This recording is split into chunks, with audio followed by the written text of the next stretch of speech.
The revolver hit the floor. 3 feet. That was all it fell. 3 feet onto bare wooden boards in a smoky saloon, and it fired. Nobody was aiming it. Nobody had cocked it.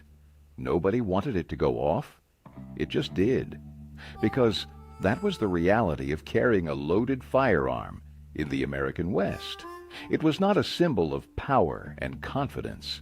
It was a loaded, unpredictable machine strapped to the body of a man trying very hard not to get killed, sometimes by his own weapon. And if that moment of silence, that cold realization, intrigues you, welcome. You are in the right place. This is Mystery Wild West, where we strip away the Hollywood version and sit with the real thing.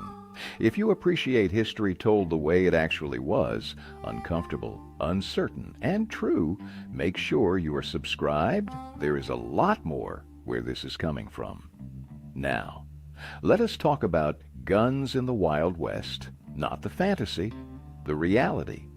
Because there is almost nothing about the way men actually handled firearms on the frontier that matches what most people believe. The stances were different. The weapons were different. The techniques were different. The dangers were different. And the outcomes were almost always messier, more chaotic, and more humbling than the clean, elegant duels you have seen on any screen. What we are going to do today is walk through that reality from the ground up. We are going to talk about the weapons themselves, the way they were carried, the way they were drawn, the way they were fired, and the conditions under which all of that happened. And by the end, you will understand something that almost no Western film has ever bothered to show you. That surviving a gunfight in the real American West had less to do with speed and skill than it did with preparation, patience, and a great deal of luck. Let us start there. Imagine a man preparing to leave a town where he knows trouble is waiting. He knows it. He has been told as much. He has seen the faces at the bar, heard the low conversations that stop when he enters the room. He knows that before the sun sets again, there is a very real chance someone is going to try to hurt him or kill him. What does he reach for? If you are picturing him checking the cylinder of a revolver, adjusting a low-slung holster on his thigh, practicing a fast draw, you are imagining a film. A well-made film, perhaps. But a film.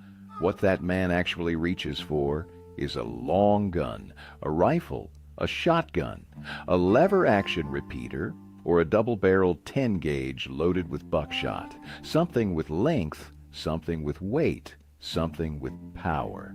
Because a man who expects trouble and has any time at all to prepare for it does not walk toward that trouble with only a hip pistol. He walks toward it with the most effective tool available to him. The revolver, the famous Colt Single Action Army, the Smith & Wesson top break, whatever he happened to carry on his belt, that was a last resort. Not a primary weapon, not a weapon of choice, a weapon of desperation, a weapon for the moment when the rifle is not in your hands and the situation has already collapsed into something fast and close and dangerous. This is the single most important correction to make before anything else. The revolver was a backup. Professional men, men who understood violence and lived around it, men whose names later became famous for their skill with firearms, stated this plainly and consistently. They preferred long guns. They carried long guns when they expected a fight. The hip pistol was insurance, not strategy. Hollywood chose the revolver because a revolver is cinematic. You can show a hand hovering over a holster. You can show a fast draw. You can show a close-up of a man's eyes, then his hand, then a blur of motion. You can make it beautiful. A man walking into a confrontation with a double-barreled shotgun is not beautiful. It is efficient. It is practical. It is exactly what a man who intends to survive would carry. but it does not photograph with the same drama. So the shotgun disappeared from the myth, and the revolver became the icon of the West. And we have been telling that story wrong ever since. The shotgun had real reasons behind its dominance. Those reasons start with the body. When a man faces a genuine threat to his life, his body does not stay calm and analytical. It floods with chemicals designed to move him, to tighten him, to make him fast and reactive. His heartbeat accelerates. His hands develop a fine tremor. His breathing shortens. His vision narrows. He focuses on the threat, the face, the movement, the danger, and the small mechanical details of a firearm become much harder to manage. Under those conditions, a revolver with its small fixed sights and its need for precise aim becomes genuinely difficult to use effectively. The sights are small. They require careful alignment between a rear notch, a front post, and the target. Under stress, with shaking hands and narrowed vision, that alignment is hard to achieve and hard to hold. A shotgun loaded with buckshot does not require that precision. The shot spreads as it travels. At the distances where most confrontations happened, inside a building, across a room, down a short alley, the spread of buckshot was wide enough to compensate for trembling hands, rushed motion, and compromised aim. You did not need to thread the needle. You needed to point in the right direction and commit. That is an enormous practical advantage when your hands are shaking and the other man is moving. Add to that the stopping power. A load of buckshot striking a man delivers a blow that a single pistol round often cannot match. Stories from the frontier document men who took revolver shots and kept moving, kept fighting, kept threatening. The same is far less true for men who took a full charge of buckshot at close range. The shotgun ended problems in ways that a hip pistol often could not. For farmers, ranchers, townspeople, men who were not professional fighters but who might face violence on any given morning, the shotgun was even more obviously the correct choice. It was easier to use under stress. It was more reliable in its effect. It required less ongoing practice to remain effective with, and it was a common tool, familiar in a way that a pistol worn on the hip was not to most working men. The miners who guarded payroll shipments carried shotguns. The lawmen who faced down organized groups of armed men brought shotguns. The ranchers who protected their property in the night reached for the long gun leaning against the wall, not the pistol in the drawer. The revolver was always there, always available, always a fallback. But it was not the weapon that serious men chose when they had any say in the matter. Now we need to talk about how men actually carried and drew those revolvers, because this is where the gap between the myth and the reality becomes almost comical. That low-slung holster tied to the thigh, the so-called fast draw rig with the holster hanging well below the hip, often secured with a leather cord around the leg. That visual has appeared in countless films, countless novels, countless illustrations.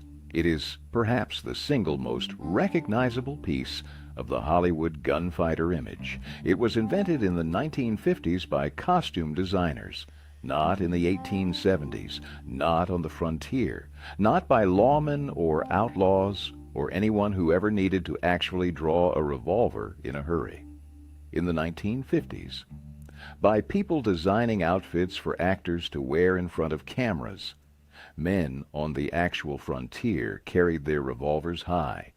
The holster sat at the hip or even above it, positioned at the natural resting height of a hand hanging at the side. This was not an oversight. It was deliberate and practical. A high holster is stable on horseback. It does not swing or bounce during a gallop.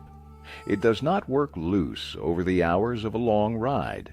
It does not catch on the saddle or bruise the leg against the horse's flank. A man who spends 10, 12, 14 hours a day on the back of an animal needs his gear to stay put. A high holster is accessible. When your hand is resting at your side, it is already near a hip holster. You do not need to reach down or across or adjust your posture. The draw is a short, direct movement.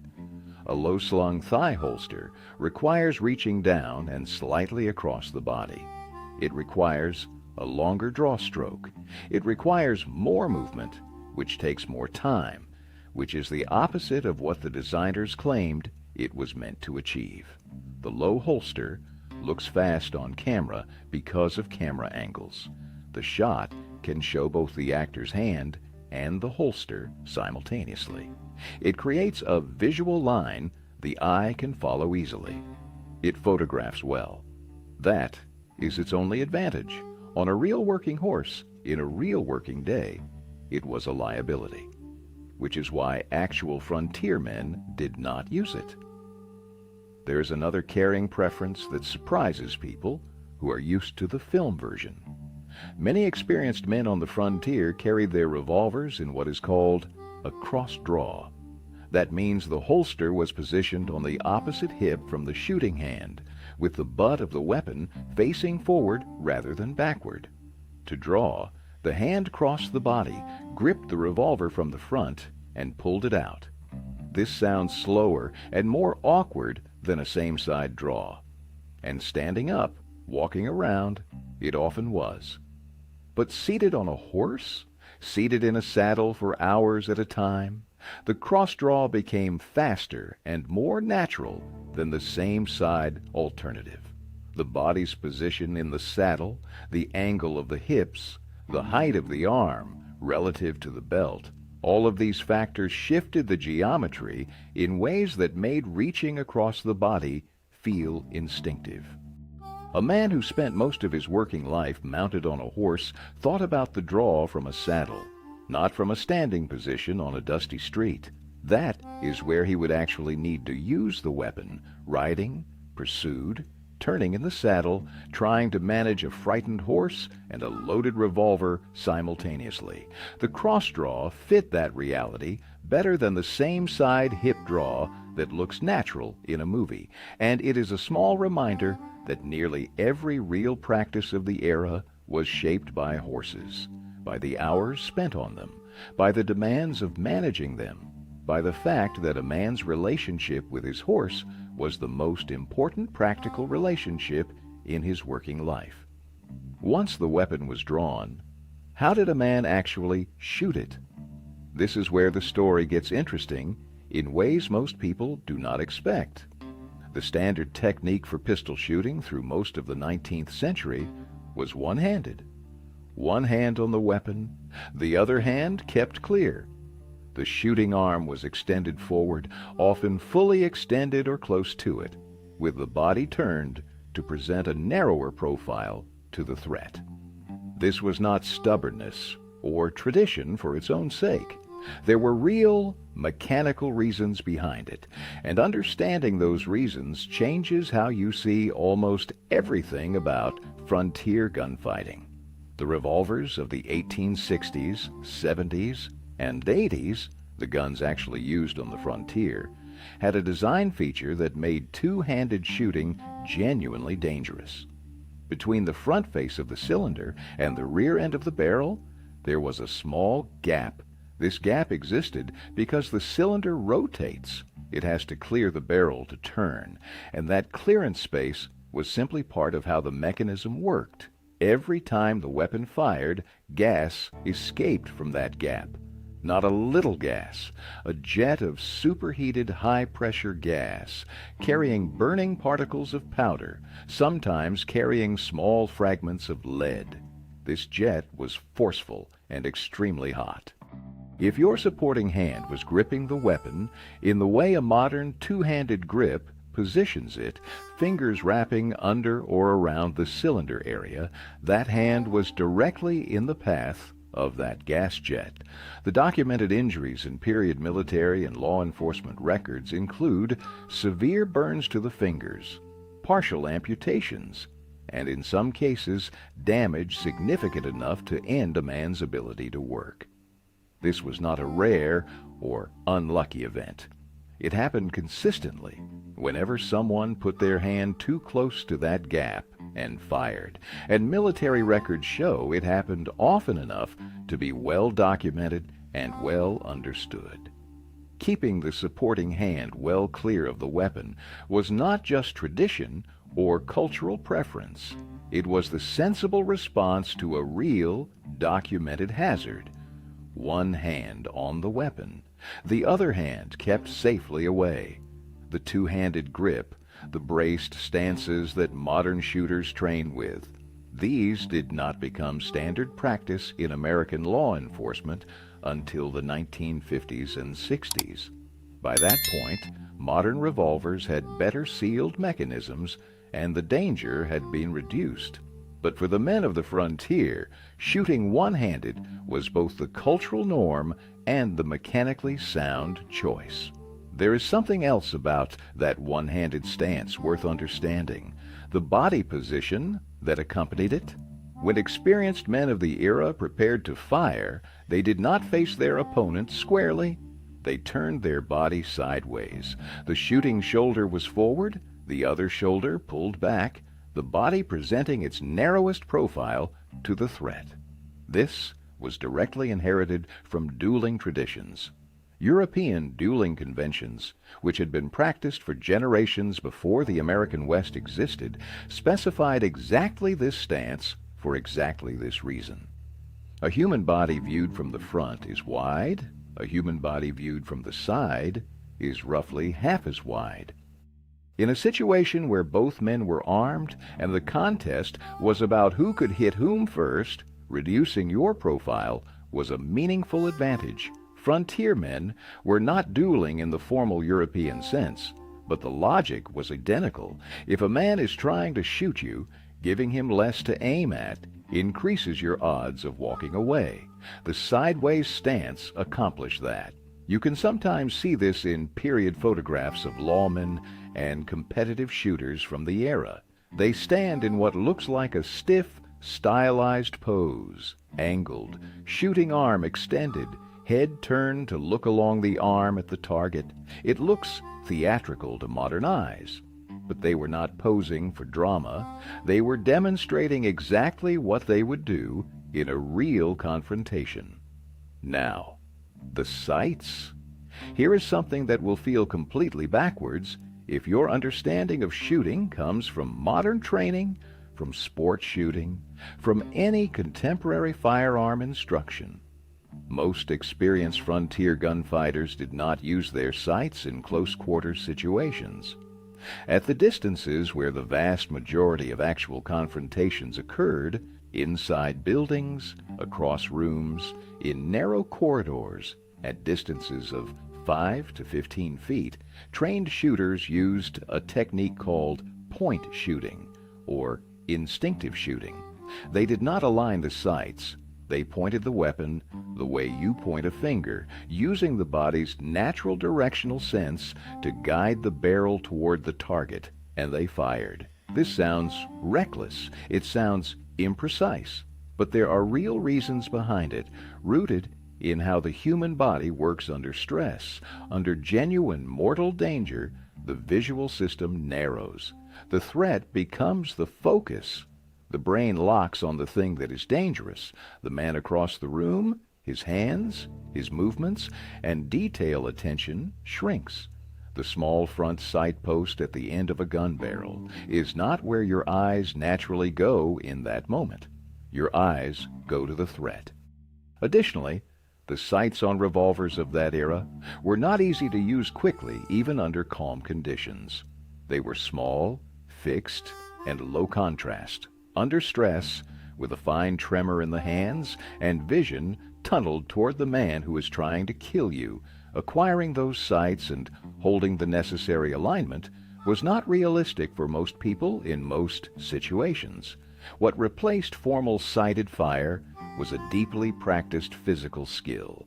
The extended arm, the pointed weapon, the body's learned sense of direction, developed through repetitive dry practice. We will come to that in a moment, all combined to let experienced men put rounds onto targets at short range without consciously consulting their sights at all. This was not spraying bullets in a general direction and hoping. It was a practice skill with its own discipline and its own learning curve. But the discipline was different from the modern discipline of formal sight alignment. It was more physical, more instinctive, more like throwing a stone accurately than threading a needle. Professional men articulated their philosophy about this clearly in their recorded statements. The emphasis was on control, not speed. Do not rush. Take a moment. Make the shot matter. One accurate round to the center of a man's body was worth more, in every tactical sense, than 3 fast misses. The goal was not to be the first man to fire. The goal was to be the first man to actually connect. Think about what that tells us. These were not men chasing speed as an end in itself. They were men who understood, from hard experience or from the wisdom of others, that speed without accuracy was a liability. A fast shot that missed accomplished nothing except alerting the other man, obscuring your own vision with smoke, and leaving you exposed while your opponent was still entirely untouched. Speed had value only when it delivered accuracy. Accuracy without speed was still useful. Speed without accuracy was theater. Neeb, speaking of things that belonged in a theater rather than a real confrontation, let us talk about fanning. You have seen it in films so many times that it barely registers as something to question. A man holds the trigger of his revolver depressed and uses his free hand to repeatedly strike the hammer backward, cycling through the chambers in rapid succession. A blur of motion, a volley of shots in a fraction of a second, smoke and noise, and the dramatic image of a man unleashing his weapon with almost mechanical speed. Men who actually depended on revolvers for their survival considered this somewhere between embarrassing and suicidal. The mechanical problem is fundamental. Fanning a single-action revolver removes all practical control over the direction of the shots. The weapon is cycling faster than any deliberate aiming is possible. Each hammer strike introduces lateral movement into the gun itself.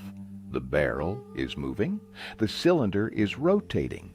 The shooter's own palm is pushing the weapon off whatever rough line it was on to begin with. At arm's length, fanning might hit a large target. Beyond that, and most confrontations in real life were not at arm's length, the documented accuracy of fanning approaches 0. You are producing noise, smoke, and spent cartridges. You are not consistently putting rounds where they need to go. The mechanical damage is also real. Fanning creates stresses in the revolver's timing mechanism, and hand, the small internal parts that synchronize cylinder rotation with hammer movement, that the weapon was not designed to absorb repeatedly. Guns fanned regularly showed accelerated wear and timing failures. A weapon that failed to time properly was a weapon that did not fire when the trigger was pulled, or worse, one that fired at an unexpected moment. Where did fanning come from if it was never a genuine combat technique? It came from show circuits. Wild West shows, touring entertainment productions that traveled the country in the latter half of the 19th century and the early 20th, needed spectacle. They needed things that looked dramatic, loud, and fast, because their audiences were there to be impressed, not to learn accurate history. Fanning looked spectacular. It sounded impressive. It worked perfectly as entertainment. From the show circuit, it moved into dime novels. From dime novels, it moved into early cinema. From cinema, it became the universal image of Western gunfighting, repeated so many times across so many stories that it started to feel like documented fact. It was not fact. It was theater that got mistaken for fact. A man who fanned his revolver at you in a real confrontation was either close enough that accuracy was irrelevant, extraordinarily lucky with his placement, or very shortly to discover that the man he was shooting at had taken his time, aimed, and connected with something solid. Similar things can be said about shooting from the hip. Hip shooting, firing the weapon without raising it above waist level, is everywhere in Western cinema. The fast draw ends with the gun still low, the shot fired from the hip before the weapon ever rises. It looks fast. It looks natural. It looks like exactly what a man in a hurry would do. Period sources acknowledge it exists. They describe it as occasionally useful at very close range, inside a room, within a few feet of the target, when raising the weapon would take too long. At those distances, a hip shot might connect even without real aiming, simply because the barrel is pointed somewhere close to the right direction and the target is right there. But those same sources are consistent in what they say about hip shooting at any practical distance. It does not work reliably. The physics are against it. A firearm held at hip level has only the wrist and forearm for support. There is no stability. The barrel is pointing wherever your wrist happens to be positioned, and under stress, with adrenaline moving through you, that position is inconsistent from moment to moment. A small variation in wrist angle at the point of firing becomes a large variation in where the bullet goes by the time it reaches a target 10 feet away, let alone 20. Raise the weapon to chest height, and the entire upper torso becomes the stabilizing structure. The arms have leverage against the body, the head can align over the weapon and provide rough sighting. The point of aim is vastly more consistent. Raise it further to chin or eye level, and you have the best possible stability the human body can provide for an extended arm pistol shot. The shot is slower to set up. The draw takes a moment longer, but the probability of actually hitting what you are pointing at increases dramatically. Professional men chose reliability. They chose the shot that was most likely to connect, not the shot that took the least time. Because a shot that missed was not just wasted, it was information given to the other man about where you were, delivered by a muzzle flash and a cloud of smoke while leaving him entirely unharmed. That is a bad trade, and men who had survived actual violence understood it was a bad trade. Pause here for a moment and think about what kind of person actually encountered violence in the American West. Not the mythological gunfighter with the perfect record and the lightning draw, the real person. Cowboys, ranch hands, miners, farmers, freight drivers, town marshals in small settlements, men who had learned to handle firearms the way they had learned to handle most tools, through occasional use, practical necessity, and the slow accumulation of experience over years. Most of these men were not professional fighters. Most of them had never been in a gunfight and hoped very much they never would be. Their firearms were tools for working life, for putting meat on the table, for dealing with predators threatening livestock, for the remote possibility of needing to defend themselves or their property from human threats. A working cowboy on a cattle drive in the 1870s earned roughly $1 per day, sometimes as little as $25 for an entire season's work. That was the economic reality. That was what the work paid. A box of 1,000 centerfire cartridges for a standard revolver caliber cost approximately $18 to $19 from a dry goods supplier. Take a moment with those numbers. If you are joining us for the first time, and this is the kind of careful history that interests you, stick around. This is what we do here. But let those numbers land first.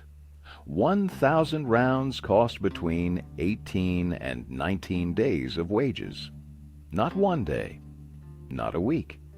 Nearly 3 weeks of steady work bought you 1 box of ammunition, and that box would not last long if you were firing it regularly.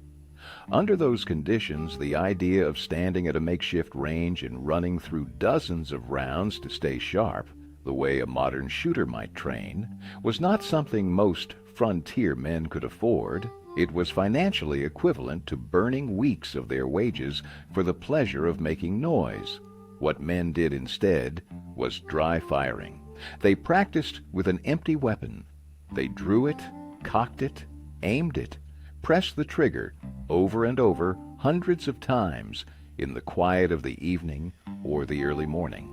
They rehearsed the mechanics until the motions were automatic, until the draw was smooth and unhesitating, until the trigger press was clean and consistent. The mechanical skill of handling the weapon, cocking the hammer cleanly, indexing the cylinder correctly, managing the trigger, all of that could be learned and refined without spending a single round. And so, men practiced it constantly because that was what they could afford. What could not be learned from dry practice was the experience of live fire, the recoil, the noise, the smoke, the way the body responds to a real discharge, the way the sights move in the moment of firing, the arc of a slow, heavy lead bullet over distance, the experience of firing at something that moves unpredictably.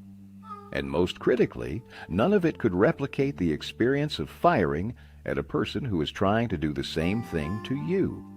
This explains the miss rates in documented frontier gunfights, which are extraordinary even at close range.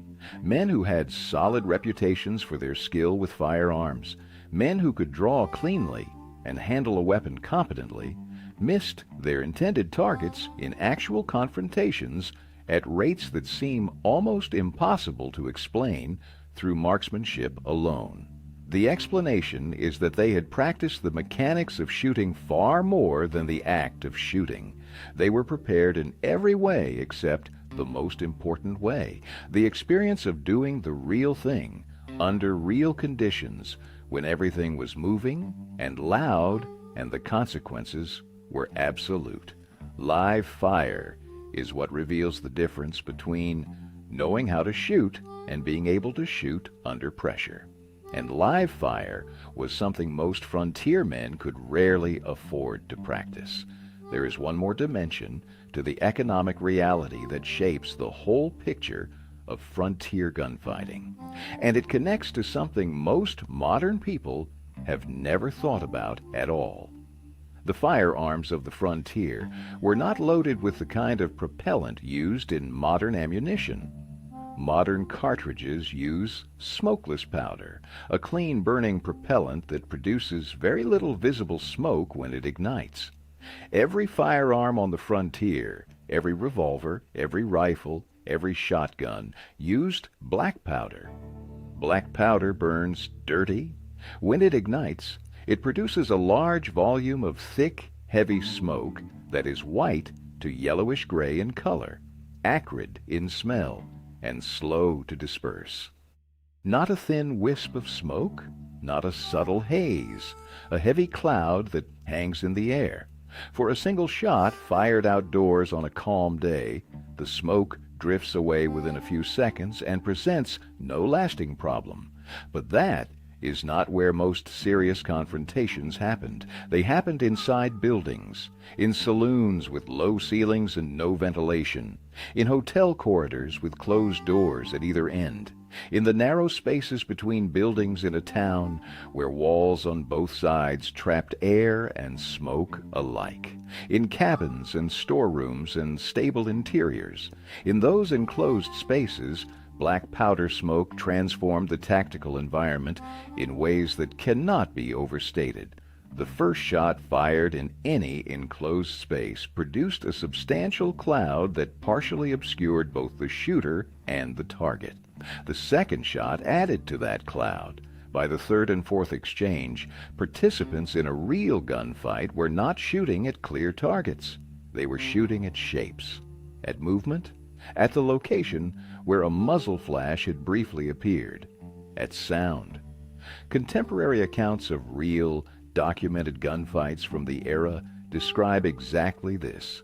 Men who survived and gave testimony afterward spoke of the space filling rapidly with smoke. They described losing clear sight of their opponents. They described orienting on sounds and movement rather than clear visual targets. They described a chaotic, degraded environment where the certainty of aim was replaced by the urgency of direction. This is the real explanation for the extraordinary miss rates in frontier gunfights that have puzzled historians. It is not primarily a matter of poor marksmanship. It is a matter of the physical impossibility of accurately targeting something you cannot clearly see through a thickening cloud of burned black powder.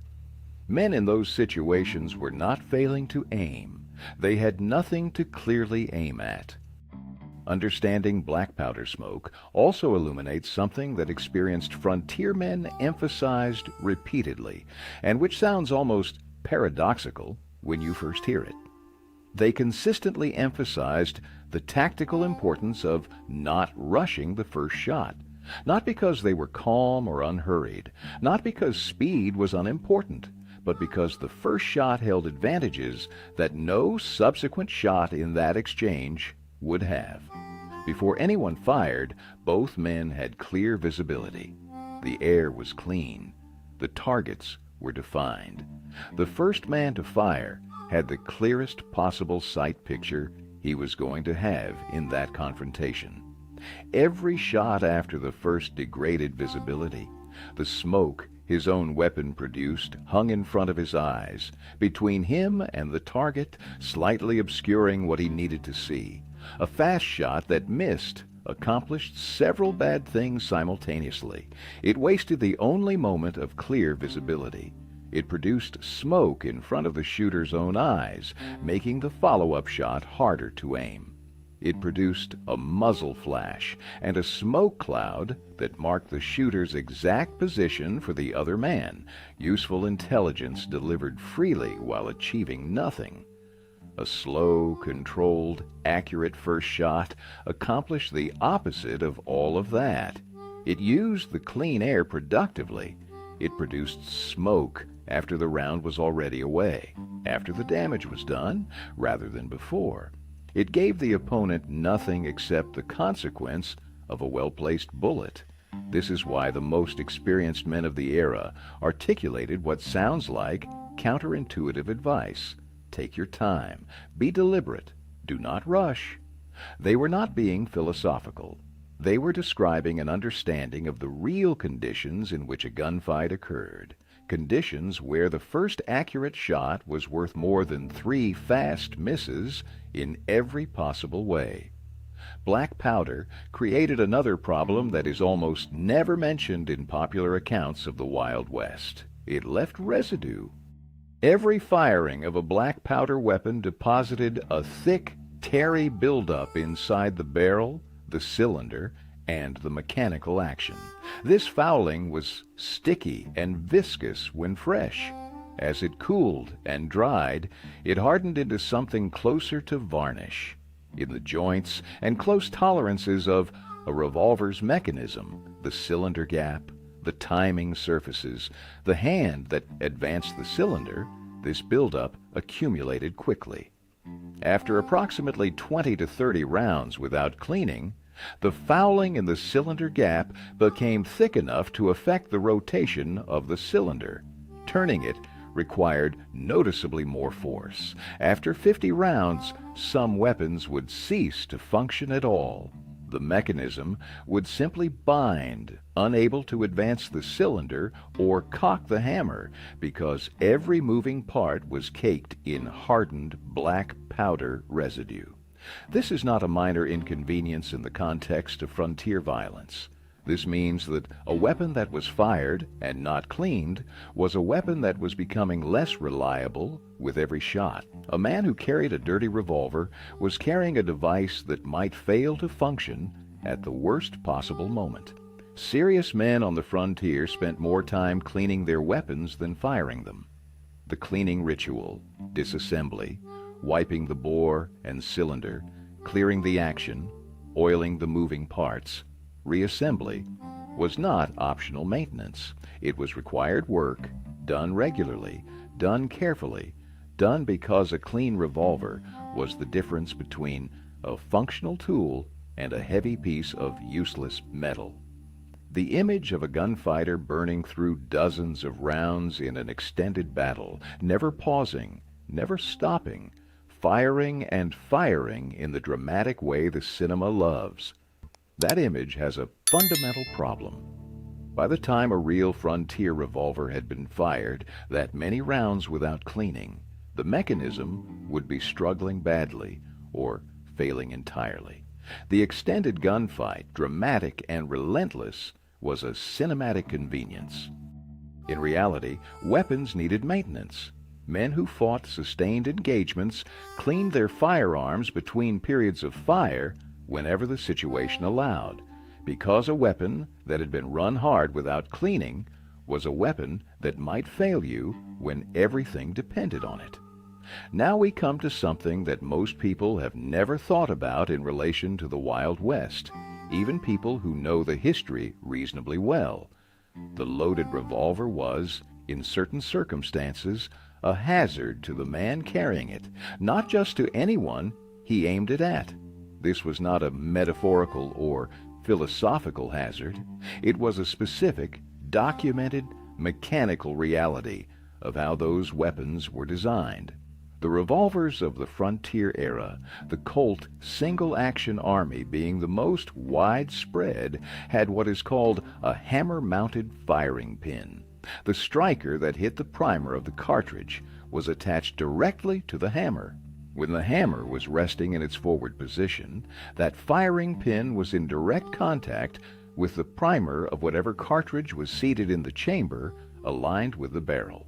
There was no mechanical disconnect, no spring-loaded safety mechanism keeping the firing pin from touching the primer at rest.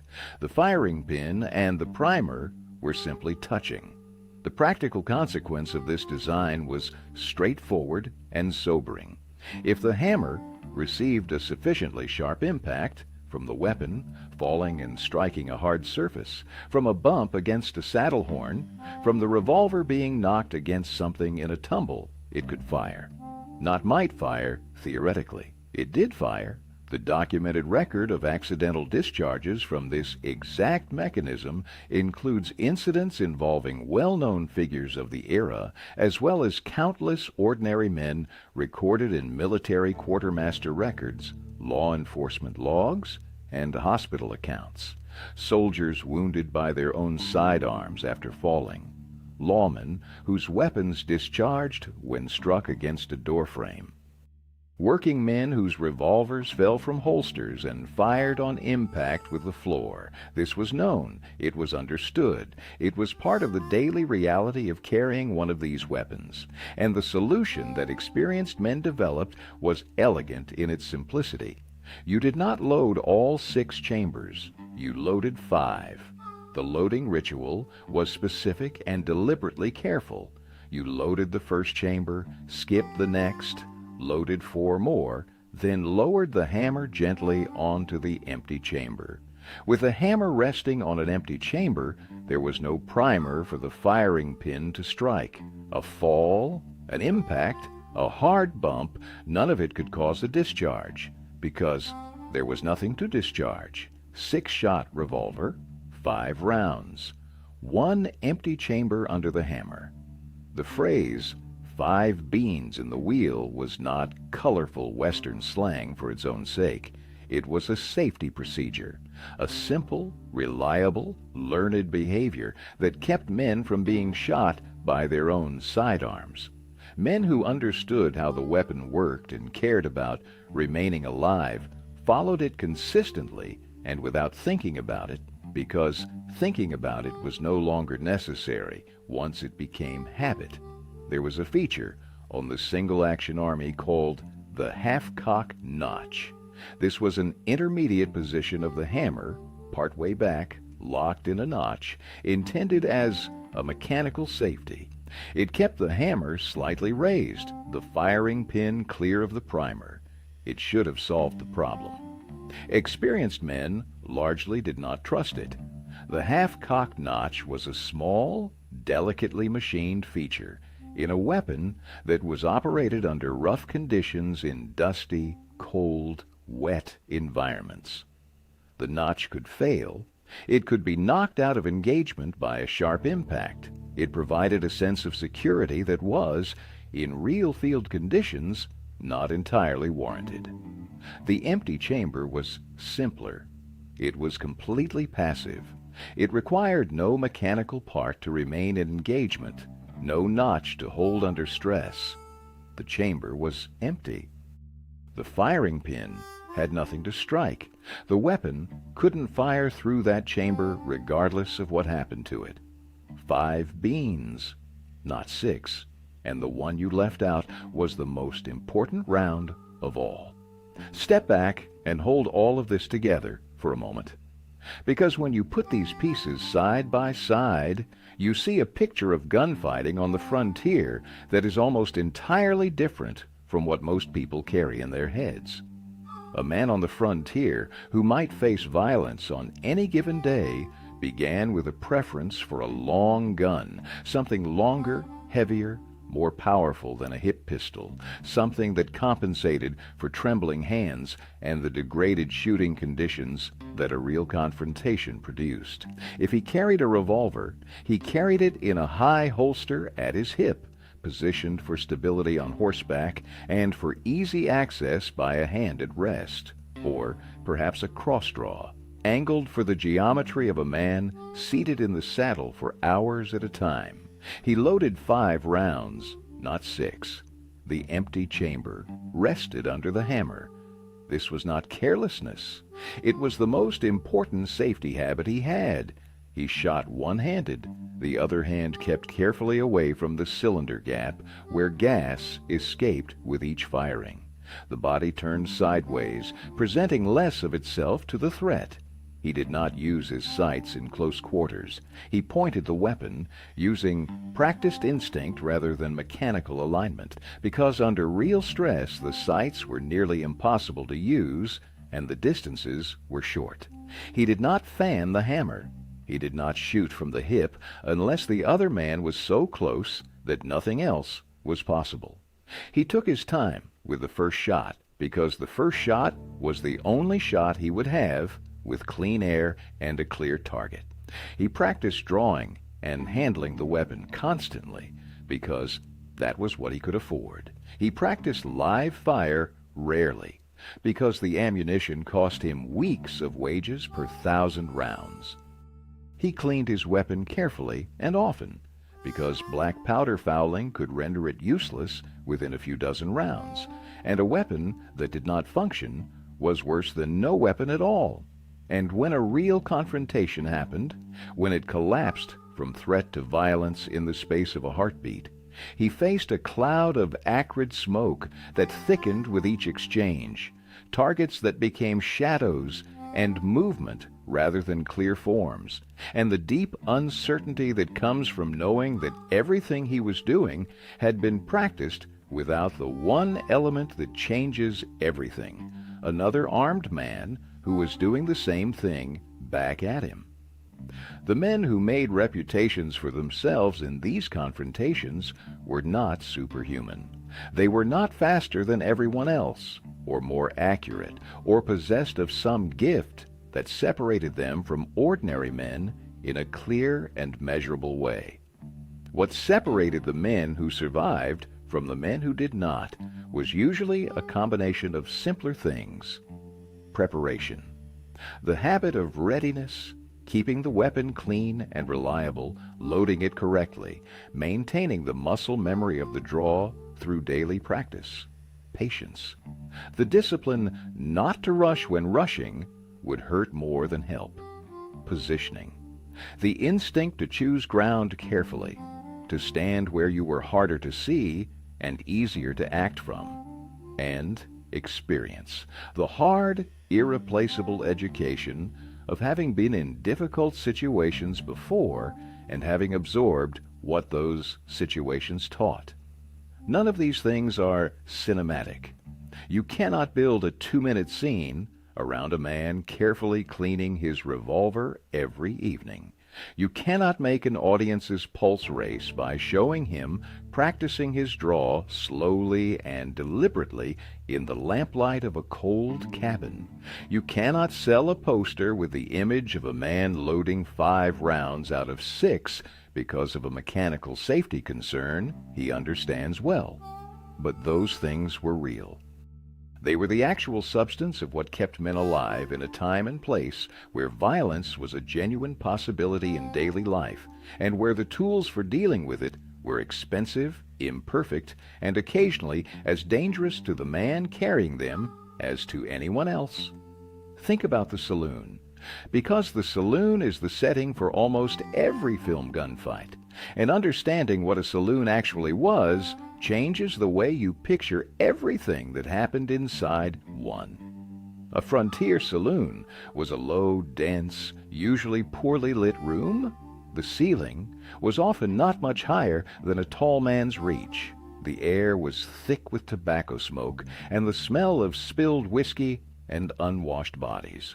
In winter, it was the heat from bodies and a small stove against the cold outside. In summer, it was airless and warm and close. The floor was wood or hard-packed dirt, depending on how established the town was. The bar itself was often a long plank across 2 barrels, or simple boards nailed to a rough frame. Tables were heavy, not for comfort, but because they needed to stay put when men leaned against them or used them for support.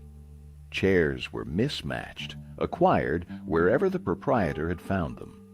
Light came from oil lamps, 2 or 3 of them, hanging from low beams or sitting on the bar, and they created islands of yellow light surrounded by deep shadow.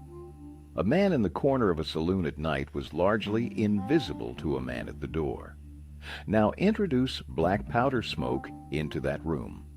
One shot fired inside those walls, and you have a spreading cloud that the lamplight turns into a golden haze, obscuring the far end of the bar, blurring the shapes at the tables, filling the low ceiling with a sharp smell that bites the eyes and throat. 2 shots. The haze deepens. Men are coughing. The shapes in the far corners of the room are gone. The lamp on the bar is a diffused glow in the smoke. 3 shots. The room is a fog, movement and sound, nothing else. A man who survived a gunfight in that environment and later described it as chaotic and confusing and terrifying was not exaggerating or being modest. He was describing accurately what the inside of a saloon looked like after a few shots of black powder had been fired in it. It was not a controlled environment where skill could be clearly expressed and outcomes could be predicted. It was a degraded, smoky, dim chaos where preparation and instinct and a great deal of chance were the deciding factors. The distances deserve attention, too, because there is a persistent misconception, fed entirely by cinema, about how far apart men were when they fired at each other. The famous image of 2 men standing 30 feet apart on a wide, sunlit street, hands hovering over their holsters, facing each other in a formal contest. This happened occasionally. It was not common. The far more common reality was that confrontations happened at very close range, across a card table, in a saloon where the men had been in the same room for an hour before anything happened, in a hotel corridor where 2 men came around a corner and found each other unexpectedly, in the doorway of a livery stable, on the cramped deck of a ferry, in the close interior of a shop. At these distances, 5 feet, 8 feet, 10 feet, the practical demands on marksmanship were very different from a 30-foot street confrontation. At these ranges, a man pointing his weapon in roughly the right direction had a reasonable chance of connecting, which is partly why point shooting worked. At these ranges, a miss was a significant failure rather than a slight error in aim. It also means that the smoke problem was even more acute. Two men firing at each other from 8 feet apart in an enclosed room produced smoke that immediately surrounded both of them. There was no upwind position to retreat to, no clear air just to one side. The smoke was between them and around them almost instantly. And it means that the famous advantage of the fast draw, getting the weapon out and firing before the other man, was both more important and harder to use than the film suggests. More important because at close range, a shot that landed first was devastating. Harder to use because at close range the other man was already close enough that you might not have the time or space to complete a standard draw. Men who understood this thought very carefully about positioning before anything started. They chose seats that faced doorways. They sat with their backs to walls. They maintained awareness of who was in the room and where. They positioned themselves to have the most possible time and space to react if something started. The draw was the last resort. Positioning was the strategy. There is one final dimension of this reality that brings everything else into focus, and it is perhaps the least discussed of all. Violence in the American West was not common, not in the way the films suggest. A town marshal in a small cattle town might go most of a year without drawing his weapon. A working cowboy might spend an entire career without ever pointing a revolver at another person. A farmer might go his whole life on the frontier without witnessing a real gunfight.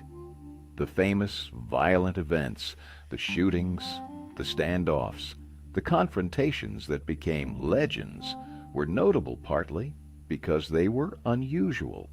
If gunfights happened on every street corner every week, they wouldn't have become famous. They became famous because they were exceptional. This context matters because it shapes how men carried and thought about their firearms. The weapon on the hip was not there because violence was expected daily. It was there because the frontier was remote and help was far away and unpredictable danger was possible. In a way, it was not in an established city. It was insurance, rarely activated, always present.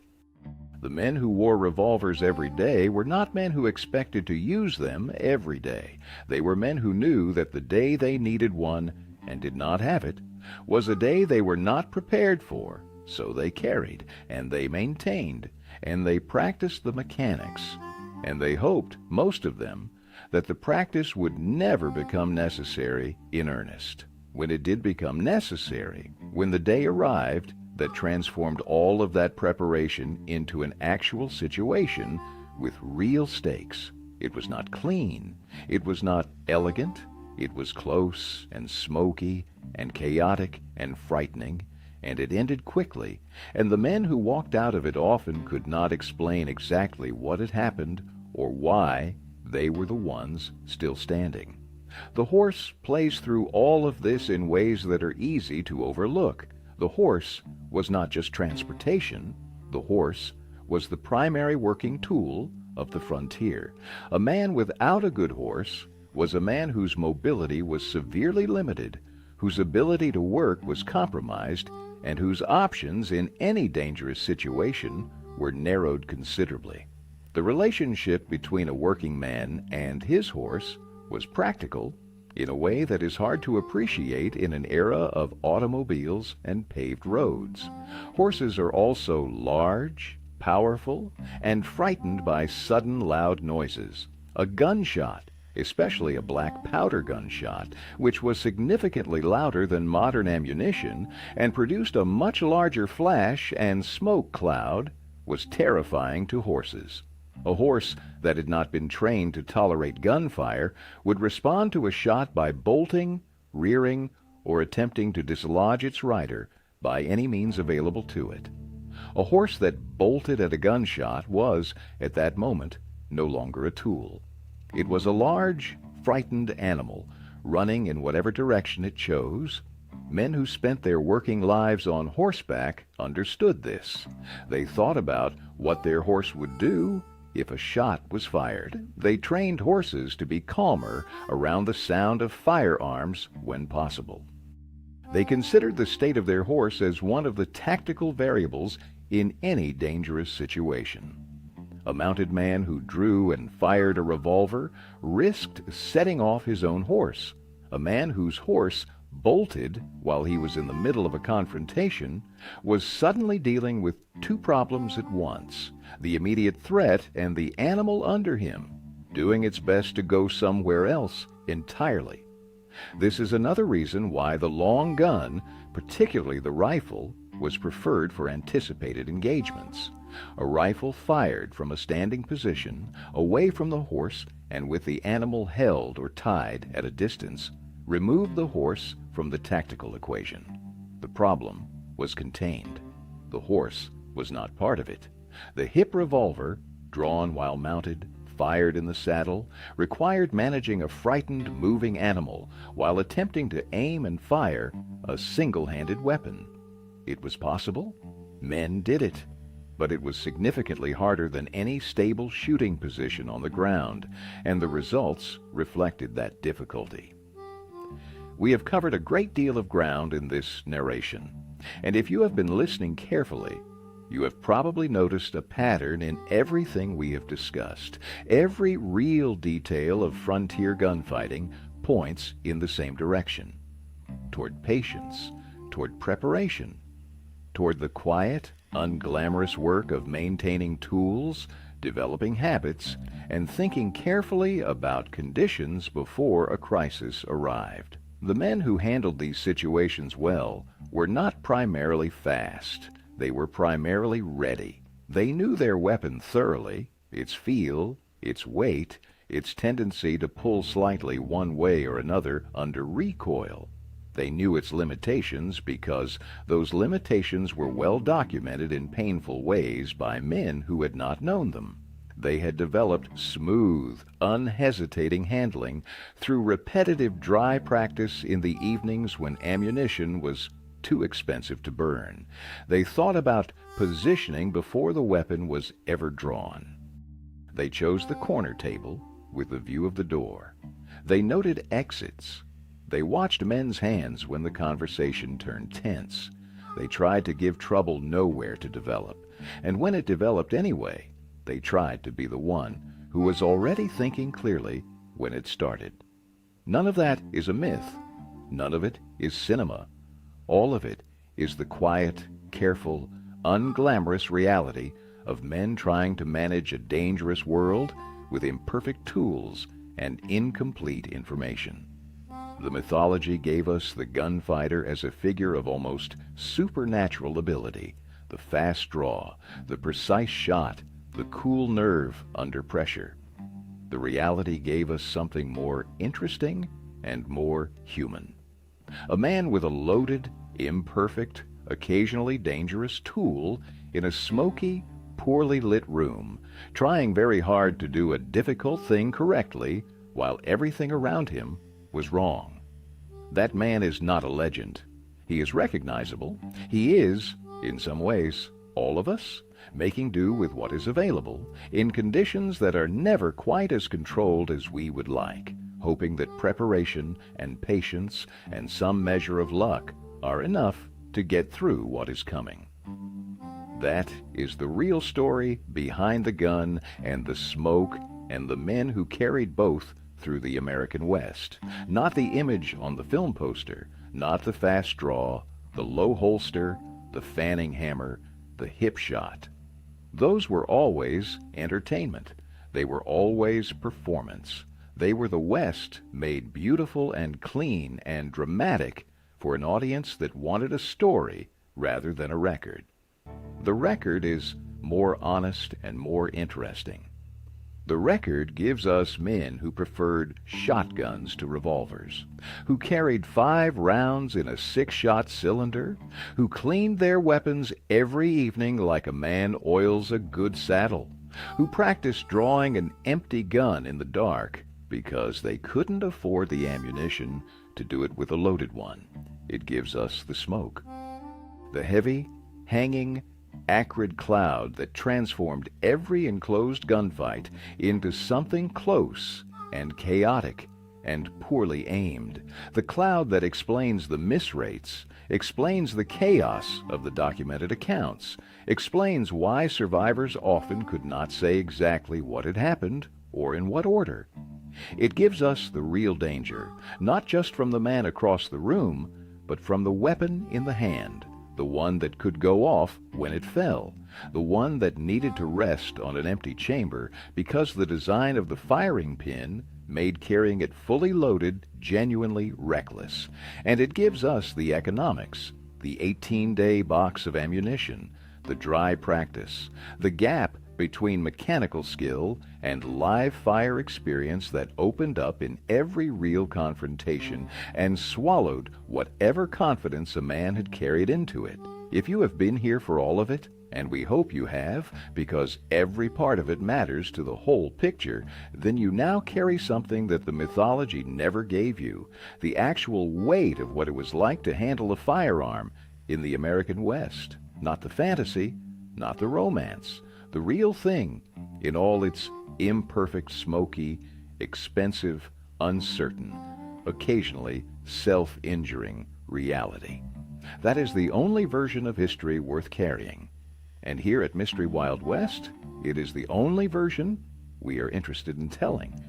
If this kind of honest, careful look at the real American West is what you come here for, leave us a comment below telling us which part of this changed the way you picture it.